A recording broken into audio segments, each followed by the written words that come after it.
Alright, in this video I'll be cleaning the exhaust gas recirculation valve in my 2005 Honda Pilot. I have a torque wrench, a can of carburetor cleaner, I have a new gasket, you can see the part number there, it looks like that. I've got a toothbrush to do some scrubbing. I've already sprayed the penetrating spray onto the exhaust gas recirculation valve. And you need a 12 millimeter socket. Now the EGR valve is right here, and there are only two nuts that hold it on. One is located right there, and the other one is on the back, located there. Now I found it easiest to use a thinner socket extension just because the EGR valve sticks out and puts it on a bit of an angle, so I'm using my small socket to remove them, and I also use it to put it back on before eventually getting to the torque wrench.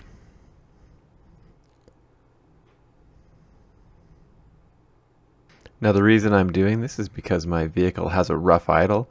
I was hoping the PCV valve or map sensor replacement and cleaning would have fixed the rough idle, but now I'm moving on to a new culprit, and this is the actual thing that fixed my rough idle condition.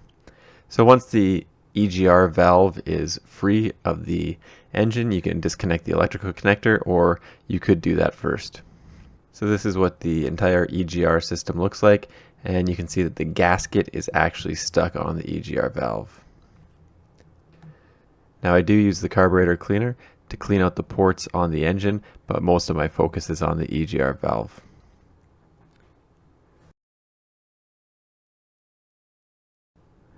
And I use my wife's toothbrush to give the engine a quick scrub prior to moving on to the EGR valve.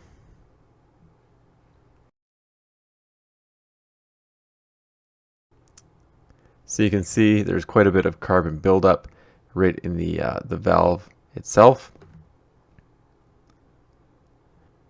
So I end up using quite a lot of carburetor cleaner.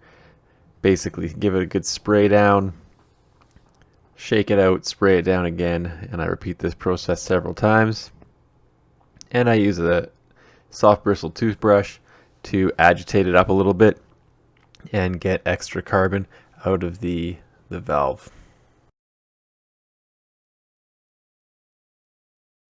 And you can see just with the toothbrush and spray, you can see that it's coming clean pretty quickly. Now once the gasket is being removed, I use a Scotch-Brite pad and some of the carburetor cleaner to give the surface a good scrubbing to ensure that the new EGR valve gasket actually sits flat and will not leak. So you can see that the surface is very clean and smooth now. And here's the other thing you can do is put some of the carburetor cleaner around the valve and use some needle nose pliers to give the valve some movement and make sure that it's moving freely and not stuck. And obviously use more carburetor cleaner. The other thing I found useful was a small wooden skewer used for like shish kebabs or whatever, just to pick out some of the stubborn carbon. And obviously finally give it a good hose down. Now I used the Scotch-Brite pad on the engine side as well, just to make sure that the surfaces were smooth. However, I didn't videotape that because it would have just been my hand. Now prior to putting the EGR valve back in, I do try and dry all the carburetor cleaner out of the system.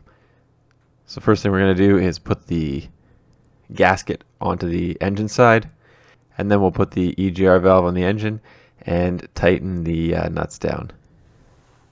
So like I said, I found the thinner socket extension fits better and will ensure that you're not putting the nuts in on an angle.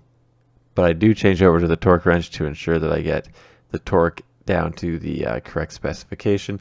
And for this, I'm using 16 foot-pounds.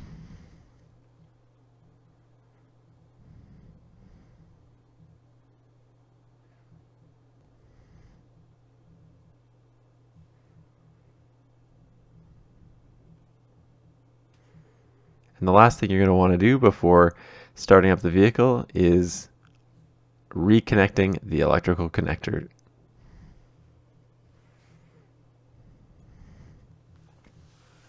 Overall, this job took approximately 30 minutes to complete, but it will vary depending on how dirty your EGR valve is and how stubborn the carbon buildup is on the EGR valve. That said, if you're having a rough idle problem, this very well could be the culprit, as it was in my case. Anyway, thank you for checking out my video, and don't forget to like and subscribe.